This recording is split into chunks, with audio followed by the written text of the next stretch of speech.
Jadi Nabi Muhammad beda sama kita. Kalau di zaman sekarang kita dakwah udah gampang. Zaman sekarang dakwah sangat mudah. Allah Ta'ala kasih kemudahan, kita bisa lewat sosial media. Kita nggak pernah saling melihat di sosial media, tapi kita bisa berbuat kebaikan di sosial media. Bayangin tuh, itu satu kemudahan yang bisa kita gunakan untuk berdakwah. Di zaman dahulu nggak ada sosial media. Jangankan sosial media, kendaraan aja juga minim. Nggak ada pesawat, nggak ada segala macam, nggak ada mobil, nggak ada motor, ya, nggak ada kereta. Adanya kuda dan juga onta. Lalu bagaimana dakwahnya Rasulullah SAW berbeda dengan zaman sekarang? Mungkin kalau di zaman sekarang seperti ini di panggung ataupun juga dijamu dengan baik. Dahulu Nabi datang dari kampung suku buah kampung lainnya, itu tiada lain beliau dapat yang namanya daripada lemparan batu.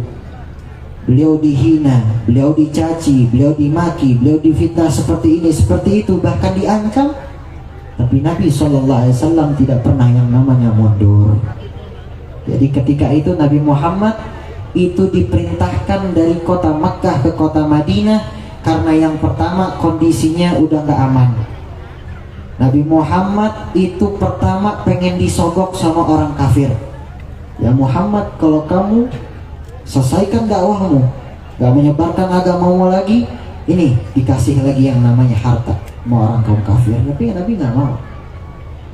Lalu dipaksa lagi Nabi SAW, kalau kamu gak mau, nyawa kamu akan kami ancam. Nabi Muhammad gak takut. Akhirnya pintar orang kafir. Ya udah, kalau kamu masih mau lanjutin dakwahmu, pengikutmu akan kami ancam. Pengikutmu yang bakal kami incar. Nabi Muhammad juga tetap gak takut.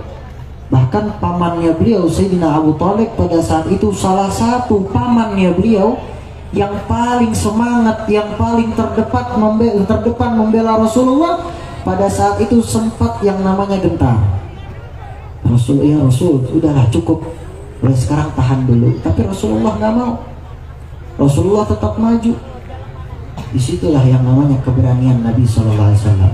Maka diperintahkan oleh Allah Subhanahu wa Ta'ala, karena Allah sayang sama Nabi, karena Allah Ta'ala sayang sekali dengan Nabi SAW, maka hijrahlah Nabi Muhammad SAW dari kota Makkah ke kota Madinah. Dan di bulan Muharram ini adalah bulan yang luar biasa. Salah satunya juga adalah menceritakan tentang kemuliaan kedekatan Nabi dengan anak yatim. Jadi saya pengen kita nih sekarang di bulan Muharram, nanti pulang dari tempat ini, di bulan ini datangi anak yatim. Kalau ada anak yatim di tempat ini, di rumah kita, ataupun juga ada di kampung ini, datangi anak yatim, minta doa dari dia. Berkata Nabi SAW, ana wa kafirul yatim kahataini fil jannah, aku itu bersama anak yatim di surganya Allah Subhanahu wa Ta'ala. Hakadha, Nabi SAW beliau tunjukkan dua jari. Ini beliau isyaratkan, jari telunjuk, jari tengah. Ini Nabi sama anak yatim nih kayak begini. Kalau zaman sekarang bisa dibilang best friend, ya, bestie, ya. Beliau itu dekat sama anak yatim, dekatnya luar biasa. Dia memisahkannya sedikit. Dan apabila kita datang kepada anak yatim, minta doa dari dia. Karena di bulan Muharram terkenal dengan kedekatan Nabi SAW. Dan juga kita di bulan Muharram, apalagi di Indonesia, ada yang namanya lebaran anak yatim. Nah, ayo sama-sama. Ini tahun baru Islam, udah luar biasa zaman demi zaman. Ayo sama-sama anak muda, sama-sama umat Nabi Muhammad bersatu kembali. Kita introspeksi diri kita. Kita lihat kembali apa yang kurang di dalam diri kita. Di zaman sekarang banyak orang-orang yang suzon sama Allah Subhanahu wa Ta'ala. Ini dengarkan baik-baik, saya nggak panjang lebar. Karena yang paling penting di tempat ini tiada lain adalah ilmu yang bermanfaat. Dikatakan dalam kitab Ta'lim Muta'alim, kita tuh dalam sehari minimal dapat satu ilmu. Itu udah paling minimal. Jangan ada hari kita nggak dapat ilmu, ya. Sekarang di zaman sekarang, masya Allah, ada bocah masih semangat, semangat. Nanti sholawat terakhir mana ya, sini ya. Semangat tentunya. Shallu ala Muhammad. Zaman sekarang banyak orang yang suzon sama Allah Subhanahu wa Ta'ala.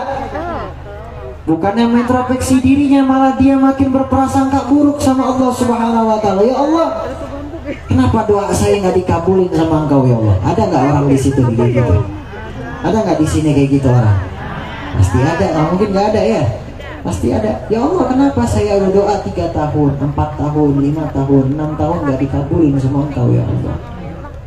Ternyata kita lihat sholat kita.